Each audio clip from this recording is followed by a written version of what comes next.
தந்தி தொலைக்காட்சி நேயர்களுக்கு வணக்கம். நல்லதை சொல்வோம், நல்லதை செய்வோம், நல்லதே நடக்கும். இன்று 7/6/2025 சனிக்கிழமை சித்திரை நட்சத்திரம் காலை 11:41 வரை, பிறகு சுவாதி நட்சத்திரம்.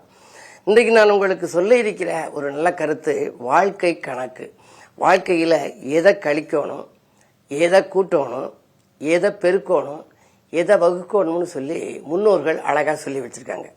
கவிஞர் கண்ணதாசன் ஒரு பாடல் எழுதினார், போனால் போகட்டும் போடா இந்த பூமியில் நிலையாய் வாழ்ந்தவர் யாரடான்னு. அந்த பாடலில் ஒரு வரி கொடுத்திருப்பாரு, வாழ்க்கை என்பது வியாபாரம், அதில் வரும் ஜனனம் என்பது வரவாகும், மரணம் என்பது செலவாகும், போனால் போகட்டும் போடா. அவர் ஒரு மருத்துவராக இருந்து படிக்கிறார். அந்த பாடல் அதில் கதாநாயகன் படிக்கிறேன், அதுக்கு தோதா எழுதியிருப்பார், எலும்புக்கும் சதைக்கும் மருத்துவம் கண்டேன், இதற்கொரு மருந்தை கண்டேனா, இருந்தால் அவளை தன்னம் தனியே எரியும் நெருப்பில் விடுவேனான்னு சொல்லி அந்த கோட்டைக்கு போனால் திரும்ப அதுன்னு வாழ்க்கை தத்துவத்தை எழுதியிருப்பார். அதில் வரும் வாழ்க்கை என்பது ஒரு வியாபாரம், வரும் ஜனனம் என்பது வரவாகும்னு. அந்த மாதிரி இந்த வாழ்க்கை கணக்கு இருக்கிறதுல 10 வயதுலேருந்து குழந்தைகள் 25 வயது வரைக்கும் எதை குறைக்கணும், எதை கூட்டணும், எதை கழிக்கணும், எதை வகுக்கணும், எதை பெருக்கணுங்கிறத தெரிஞ்சுக்கணும். பொதுவாக 10 வயதுலேருந்து 25 வயசு வரை உள்ள குழந்தைகள் தீய பழக்கத்தை குறைத்து கொள்ளணும், தீய பழக்கத்தை குறைத்து கொள்ளணும், நல்ல பழக்கத்தை கூட்டிக் கொள்ளணும், அது கூட்டல், திறமையை பெருக்கிக் கொள்ளணும், அது பெருக்கல், நல்ல வாழ்க்கையை வகுத்து கொள்ளணும், அது வகுத்தல். சரி, 26 வயதுலேருந்து 40 வயசு வரைக்கும் எப்படி நடந்துக்கணும் அப்படின்னா, செலவை குறைத்து கொள்ளணும், அனாவசிய செலவு செலவழிக்கப்படாது, செலவை குறைச்சிக்கணும், சேமிப்பு வச்சுக்கணும், செலவை குறைத்துக்கொள், வருமானத்தை கூட்டிக்கொள், வருமானத்தை எந்தெந்த வழிகளில் கூட்டலாம். நமக்கு வாழ்க்கை தேவைகள் பூர்த்தியாகிறது, இன்னைக்கு பொழுதெல்லாம் சம்பாதிச்சாலும் போதாதுன்னு வந்துருச்சு.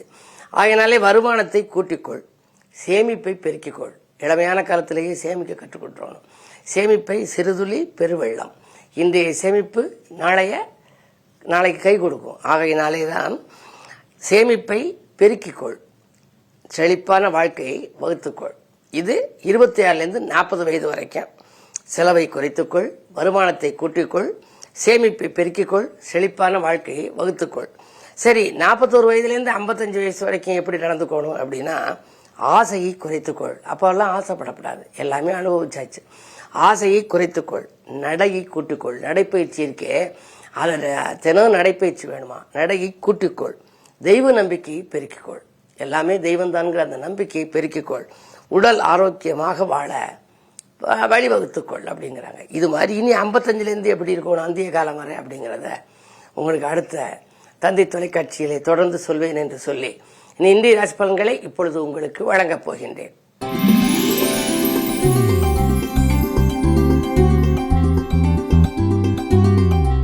மேசராசி நேயர்களே, உங்களுக்கெல்லாம் இன்று ஒரு இனிய நாள். ராசியிலேயே தனாதிபதி சுக்கிரன், தனவரவு திருப்திகரமாக இருக்கும், பணக்கவலை என்பது இருக்காது. எதை எந்த நேரம் நீங்கள் செய்ய நினைத்தாலும் செய்யலாம். தொழில் முன்னேற்றம் உண்டு, லாபஸ்தானத்தில் சனி, வராத பாக்கிகள் கூட வசூலாகும், தொழில் வெற்றி நடை போடும். 2லே சூரியன் இருப்பதனாலே கொஞ்சம் கோபத்தை குறைத்துக் கொண்டு செயல்படுவது நல்லது.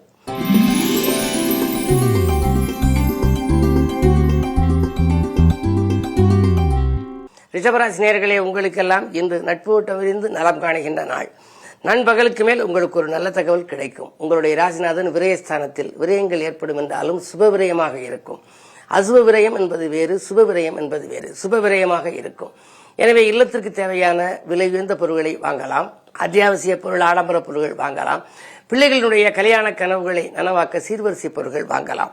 அரசு வழியில் இன்று விண்ணப்பித்தவர்களுக்கு வேலை கிடைப்பதற்கான அறிகுறிகள் தென்படுகின்றன. 2லே புதன் இருப்பதால் வருமான பெருக்கம் உண்டு.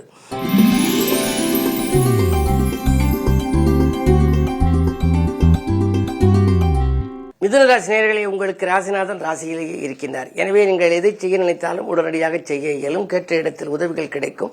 கடினமான வேலையை கூட சுலபமாக செய்து முடிப்பீர்கள். அரசு வழியில் கூட உங்களுக்கு அனுகூலங்கள் உண்டு. கல்யாண வாய்ப்புகள் கைகூடலாம். பெற்றோர்களின் மணி விழாக்கள், புத்து விழாக்கள், கடை திறப்பு விழா, கட்டிட திறப்பு விழா போன்றவற்றில் கவனம் செலுத்தக்கூடிய ஒரு நேரமாக இந்த நாள் உங்களுக்கு அமைகின்றது.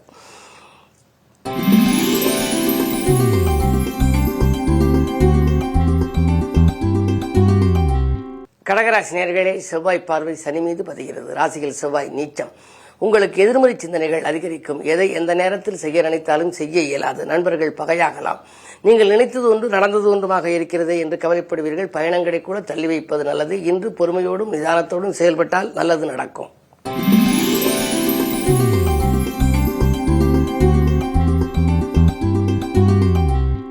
சிம்மராசி நேயர்களே, உங்களுக்கு எதிர்காலத்தை பற்றிய பயம் அதிகரிக்கின்ற நாள். எது செய்தாலும் கொஞ்சம் யோசித்து செய்வது நல்லது. ஆன்மீக நாட்டம் அதிகரிக்கும். அதிலும் குறிப்பாக இன்று சனிக்கிழமை ஆரோக்கிய தொல்லைகள் உண்டு. ஒரு சிலருக்கு ரண சிகிச்சை கூட வரலாம். சாதாரண சிகிச்சையிலேயே குணப்படுத்துவோம் என்று சொன்ன மருத்துவர்கள் ரண சிகிச்சை செய்ய வேண்டும் என்று கூட சொல்லிவிடுவார்கள்.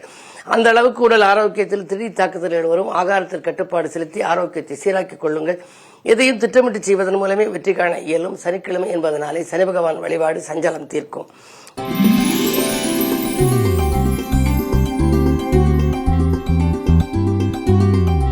கன்னிராசி நேயர்களே, அஷ்டமத்திலே சுக்கிரன் மறைந்திருக்கிறார். அசுரகுரு மறைந்தால் உங்களுக்கு நல்ல பொருளாதாரத்தில் திருப்தி ஏற்படும். நினைக்க இயலாத அளவுக்கு எதிர்பாராத தனலாபங்கள் உங்களுக்கு வரலாம். தொழில் கூட்டாளிகள் இணக்கமாக நடந்து கொள்வர். 10ல் குரு இருப்பதனாலே நண்பர்களுடைய பழக்க வழக்கத்தின் மூலமாக உங்களுக்கு புதிய ஒரு முயற்சிகளில் வெற்றி கிடைக்கும். உத்தியோகம் விஆர்எஸ் பெற்றுக்கொண்டு உத்தியோகத்திலிருந்து விஆர்எஸ் பெற்றுக்கொண்டு வெளியில் வந்து தனித்து இயங்கலாமா என்று கூட நீங்கள் சிந்திப்பீர்கள். 10லே குரு வந்தாலே பதவி மாற்றம் உண்டு என்பார்கள். எனவே இடமாற்றம், வீடு மாற்றம், உத்தியோக மாற்றம், தொழில் மாற்றம் போன்றவைகள் பற்றி சிந்திக்கின்ற நேரம். அது செயல்பட்டாலும் வெற்றி கிடைக்கும் நேரமாக இந்த நாள் அமைகின்றது.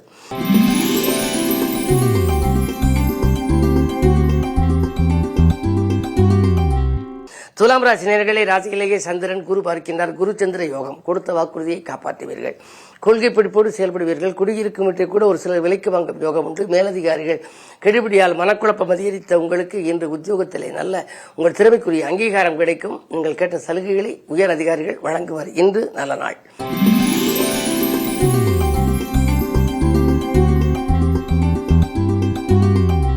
விருச்சிக ராசி நேயர்களே, உங்களுக்கு முன்னேற்றத்தின் முதல் படிக்கு செல்கின்ற நாள். முக்கிய புள்ளிகள் உங்கள் இல்லம் தேடி வருவார்கள்.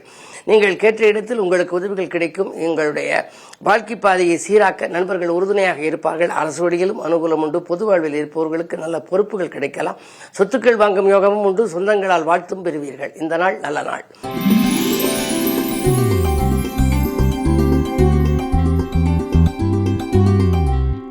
தனுசு ராசி நேயர்களே, குரு பார்வை இருக்கின்றது. எனவே உங்களுக்கு பொதுநல ஈடுபாடு அதிகரிக்கும். பொல்லாதவர்கள் உங்களை விட்டு விலகுவர்.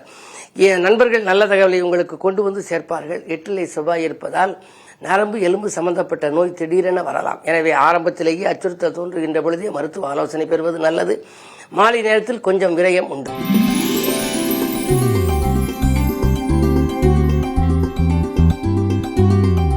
மகர ராசி நேயர்களே, உங்களுக்கு இன்று இனிய நாள்.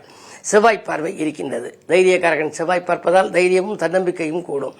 துணிவும் தன்னம்பிக்கையும் மிக்கவர்களாக விளங்கும். நீங்கள் இன்று நல்ல காரியங்கள் பலவும் செய்ய முன் வருவீர்கள். அது மட்டுமல்ல, உறவினர்களுக்கு உதவி செய்து மகிழ்வீர்கள். உற்றார் உறவினர்களுக்கு மட்டுமல்ல, நண்பர்களும் உங்களுக்கு ஆதரவு கரம் கொடுப்பார்கள். சூரிய பலம் 5ல் இருப்பதனாலே பிள்ளைகளால் உங்களுக்கு ஏற்பட்ட பிரச்சனைகள் அகலும். பிள்ளைகளுக்கு அரசு வேலைக்கோ அல்லது தனியார் துறையிலோ வேலைக்கு சேர விண்ணப்பித்திருந்தால் அது இதுவரை இருந்த தடை இன்று அகலலாம். நீங்கள் எடுத்த முயற்சியில் இன்று வெற்றி கிடைக்கும். அதுவும் பிள்ளைகளின் எதிர்காலங்கிறது எடுத்த முயற்சியில் வெற்றி உண்டு.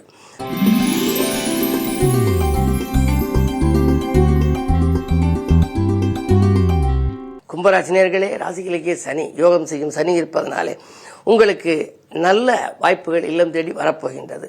பொதுநலத்தில் இருப்பவர்களுக்கு புதிய பொறுப்புகள் கிடைக்கும். பிள்ளைகளின் முன்னேற்றம் பெருமைப்படத்தக்கதாக இருக்கலாம். உத்தியோகத்தில் அயல்நாட்டிலிருந்து கூட அழைப்புகள் வரும். பொருளாதாரம் சீராகவும் சிறப்பாகவும் இருக்கிறது. வாங்கல் கொடுக்கல்கள் திருப்தி தரும். அதே நேரம் கேது 7ல் இருப்பதால் வாழ்க்கை துணையோடு சில பிரச்சனைகள் வந்து அலைமோதும். விட்டுக் கொடுத்து செல்வது நல்லது.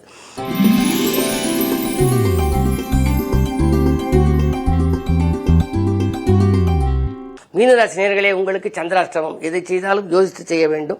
குமரும் நெஞ்சம் அமைதியடைய கோவிலுக்கு செல்ல வேண்டிய நாள் என்று நான் குறிப்பிடுவது வழக்கம். இன்று திடீரென உங்களுக்கு பகைவர்களுடைய வலிமை கூடுதலாக இருக்கும். இந்த நாளிலே மீனராசி நேயர்களே, உங்களுக்கு இன்று சந்திராஷ்டமம். எதை செய்தாலும் யோசித்தும் இறைவனை பூஜித்தும் செய்ய வேண்டும். குமுறும் நெஞ்சம் அமைதியடைய கோவிலுக்கு செல்ல வேண்டிய நாள் என்று நான் குறிப்பிடுவது வழக்கம். குறுக்கீடு சக்திகள் அதிகம் உண்டு. தொழிலாக இருந்தாலும் உத்தியோகமாக இருந்தாலும் அருகில் இருப்பவர்கள் நம்பிக்கைக்குரிய விதம் நடந்து கொள்ள மாட்டார்கள். மனக்கவலைகள் அதிகரிக்கும். நினைத்தது ஒன்று நடந்தது ஒன்றுமாக இருக்கலாம். மனக்குழப்பங்கள் அகல. இன்று சனிக்கிழமை என்பதனாலே அனுமனை வழிபடுவது நல்லது. என்ன இருந்தாலும் இன்று சந்திராஷ்டமம். பொறுமையோடு செயல்பட வேண்டிய நாள். மேலும் விவரங்கள் அறிய தினத்தந்தி படியுங்கள்.